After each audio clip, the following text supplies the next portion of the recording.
Rebecca Hoffman was summoned by the secret police on a rainy Monday in 1961. It began as an ordinary morning. Her husband drove her to work in his tan Trabant 500. The graceful old streets of central Berlin still had gaps from wartime bombing, except where new concrete buildings stood up like ill-matched false teeth. Hans was thinking about his job as he drove. The courts serve the judges, the lawyers, the police, the government, everyone except the victims of crime, he said. This is to be expected in Western capitalist countries, but under communism the courts ought surely to serve the people. My colleagues don't seem to realize that.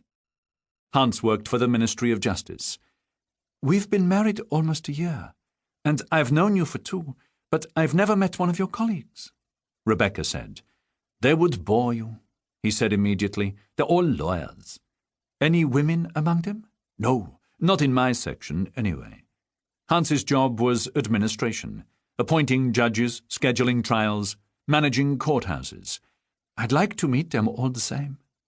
Hans was a strong man who had learned to rein himself in.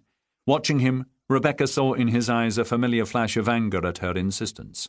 He controlled it by an effort of will. I'll arrange something, he said. Perhaps we'll all go to a bar one evening. Hans had been the first man Rebecca met who matched up to her father. He was confident and authoritative, but he always listened to her. He had a good job. Not many people had a car of their own in East Germany, and men who worked in the government were usually hardline communists. But Hans, surprisingly, shared Rebecca's political skepticism. Like her father, he was tall, handsome, and well-dressed. He was the man she had been waiting for. Only once during their courtship had she doubted him, briefly. They had been in a minor car crash. It had been wholly the fault of the other driver, who had come out of a side street without stopping. Such things happened every day, but Hans had been mad with rage. Although the damage to the 2 cars was minimal, he had called the police, shown them his Ministry of Justice identity card, and had the other driver arrested for dangerous driving and taken off to jail. Afterward, he had apologized to Rebecca for losing his temper. She had been scared by his vindictiveness, and had come close to ending their relationship. But he had explained that he had not been his normal self, due to pressure at work, and she had believed him. Her faith had been justified. He had never done such a thing again. When they had been dating for a year and sleeping together most weekends for 6 months, Rebecca wondered why he did not ask her to marry him.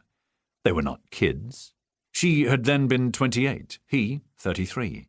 So she had proposed to him. He had been startled, but said yes. Now he pulled up outside her school.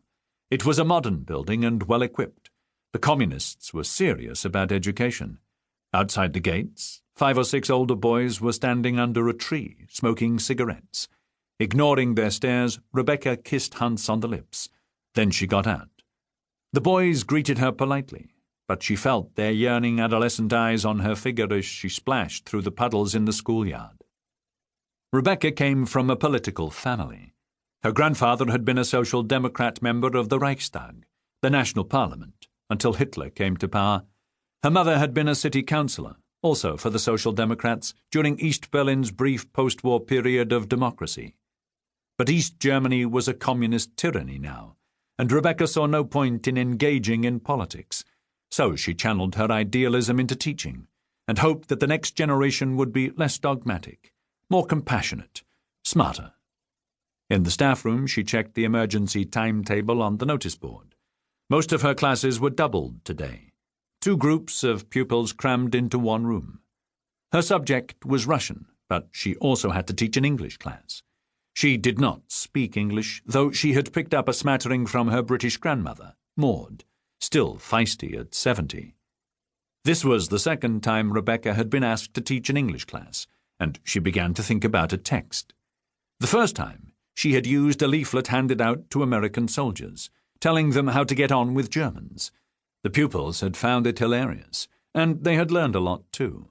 Today, perhaps she would write on the blackboard the words of a song they knew, such as The Twist, played all the time on American Forces Network radio, and get them to translate it into German. It would not be a conventional lesson, but it was the best she could do.